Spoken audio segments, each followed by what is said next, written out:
All right, so the weekend is wrapping up. Maybe you've seen Glass. Hopefully you've seen Glass. If you haven't, this is my Glass spoiler video. There are spoilers in here, so don't watch it if you haven't seen Glass or you care to see Glass. It's time to shatter those expectations. All right, in the reviews out there, how many split, unbreak, shatter, Glass references and puns did you have to put up with? A lot, right? I mean, I did it. I imagine more than a few reviews did it. That's what we're here for.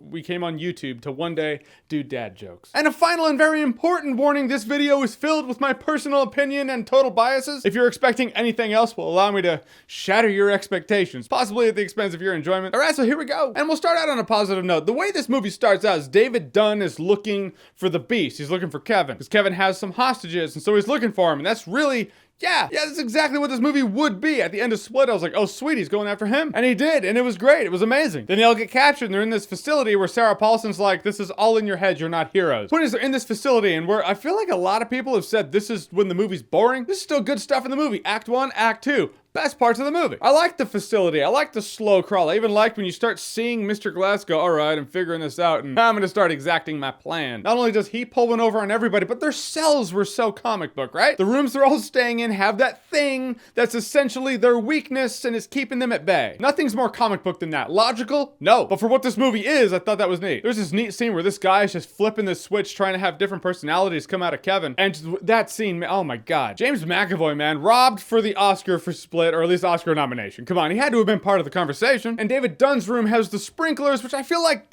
is that a retcon? I feel like that's a retcon. The fact that just touching water makes him weak. The way I understood it, and I feel like I just understood it incorrectly, but the way I understood it, in Unbreakable, when Elijah Price sees that comic book about superheroes who have weaknesses, and he's like, oh crud, his water's like his. He even says, you're like me. If you drink too fast, you choke. You inhale water, you drown. Water's like your kryptonite. It's just kind of saying that you still need to breathe. Like water can still drown you, which is a normal thing to think about. But Elijah Price, he's insane, and he sees the world like comic books. Or maybe he's the only sane one because he sees the world like comic books. Point is, that's how he saw David Dunn in water. In Unbreakable, when he fell into the pool and the tarp wrapped around him, I just saw it as like the tarp was wrapping around him. He couldn't get out and he's gonna drown. He was probably scared out of his mind, sure. But this movie, Glass, takes it one step further, and now when he gets wet, he's just weak. I didn't see it that way in Unbreakable. I've actually had conversations with people who saw it that way in Unbreakable. I was like, no, it's just saying he drowns. Doesn't make him weak or anything. So either M. Night Shyamalan retconned how water was in Unbreakable and made it different in Glass, or I owe the couple people I had that conversation with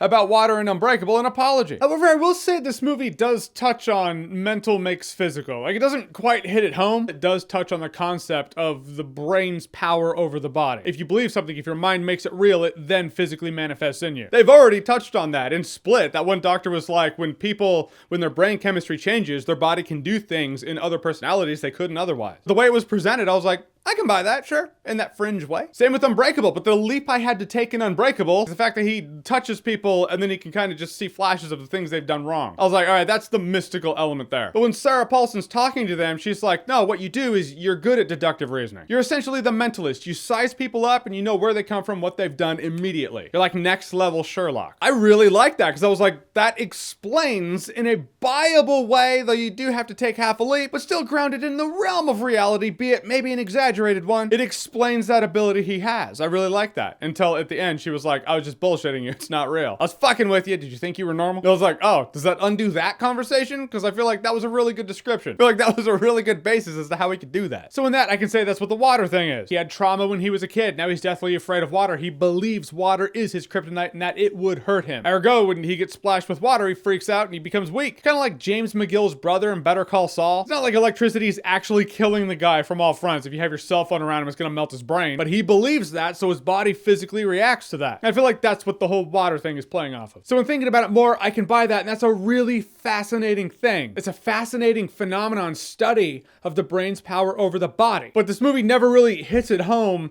so it just kind of disappoints me. But I do have questions about that. Was it always like that? Can he drink water? Can he take showers? How bad does he smell? The end of this movie, it's like, I feel like this is what happens every time Shyamalan wants to go big. I mean, Unbreakable and Split, the motivation's in there. They're just very small personal movies. Elijah Price wants to find his opposite, to find validation in his own life, which finding validation is definitely his motivation in here, but it's all about execution. It was less interesting though. At the end of Unbreakable, he professes he sees David Dunn as a friend. Even in Glass, he says he's always seen David Dunn as his friend. So while his motivation to prove that heroes exist is in character for him finding his validation in the world, which is essentially what people want in the world, I also feel like something more personal between him and David Dunn also would have been within character, and I would have found that more interesting because I'm more invested in them and their dynamic. As it stands, David Dunn in here is a tool, a means to an end. Same with the Beast, but I would expect that with him in the Beast. He doesn't have that history. David Dunn's the one who first validated Elijah Price's presence, at least in the eyes of Elijah. Also, Elijah Price is the one who turned David Dunn's world upside down, but also gave David Dunn purpose. Are you taking a shot every time I say David Dunn? Because you'd be dead now. But it's true, but I wanted to see a more personal story between those two. And I didn't really get that here. I feel like Bruce Willis was pushed to the side like he's charging by the frame or something. And I just left this movie disappointed. Expectations or no, and yes, that definitely does have to do with my own expectations. Call me a traditionalist. I just think more interaction between David Dunn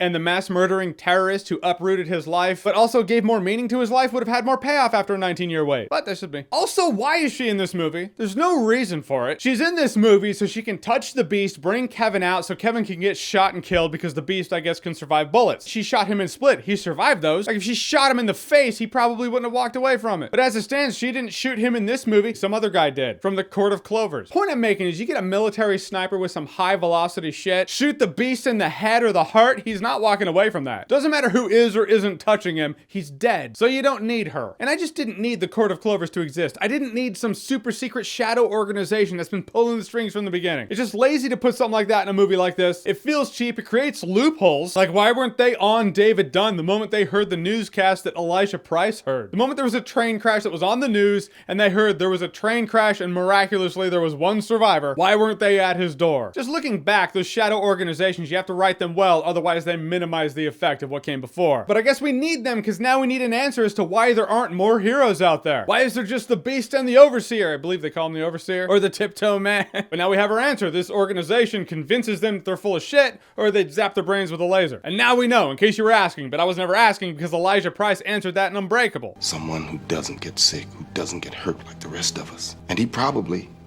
doesn't even know it. So that's why. They probably don't even know they have these abilities. That is the brilliance of Unbreakable, is Unbreakable caused us to look in ourselves. It's like, what abilities do I have, no matter how seemingly small? What do I have that might be a little more extraordinary than most other people? Usain Bolt's like, I'm not a superhero, but sorry, you fucking are. The Flash is an allegory for you, man. So it's like that. Like, what's the difference between an Olympian and a hero? But hey, this is the concluding chapter of a trilogy, so we gotta go bigger! Elijah Price is going to show people that superheroes exist. Or at least two really strong dudes and a guy with osteogenesis imperfecta who's smart. And what we got was an endgame that was essentially the season 4 finale of Heroes. Someone didn't want Claire to show the world heroes exist, and she did. Now the word's out there. And I walked away like, I've seen that before. I do enjoy the concept that with Mr. Glass streaming the fight, now the world has that, and now it might change and alter their perception and perspective to see heroes where they wouldn't have seen heroes before. And shoot, they might see heroes where there are no heroes. It might just change society's perception on everything. That's profound. In reality, it probably won't go that way. It'll be a viral video that'll catch on, and then people will move on to other shit. I mean, there are videos on YouTube of like people walking through shit and ghosts are real. Google or YouTube top 10 most unexplained phenomena caught on video. Those aren't newsworthy. It's not like mainstream news outlets are running with that. So in reality, it'll probably be viral for about a week, then the world will forget. Or it'll be passed off as a hoax with actors or something. Sorry, Elijah, you died for nothing. And in the end, nothing changes the fact, or nothing will change the fact, no matter how many times I would choose to watch it, to delve deeper into the fabric of meaning contained in the frames. Nothing would change the fact that David Dunn still drowned and died in a fucking mud puddle. Because I'm supposed to see it as some form of high art. Suck my fucking dick. David Dunn went out like such a bitch. I hate it. Like, could you imagine a Superman movie where Lex Luthor gets like General Zod or Doomsday? In fact, Batman versus Superman. Imagine Batman versus Superman, where Lex Luthor gets the Bruiser Brawler to fight Superman. That would be Doomsday in this case. Superman's not gonna die, but in the end, some nameless, faceless asshole comes over from the Court of Clovers with a tattoo and just holds Superman's head in a little mud puddle until he drowns to death. You telling me you wouldn't scream "fuck you" to the screen? I would. You can really take anything. If someone held Jack Bauer's head in a mud puddle, that would suck too. Walter White, drown him in a mud puddle, that'd be stupid. Pick your protagonist. If they just drown drowned in a mud puddle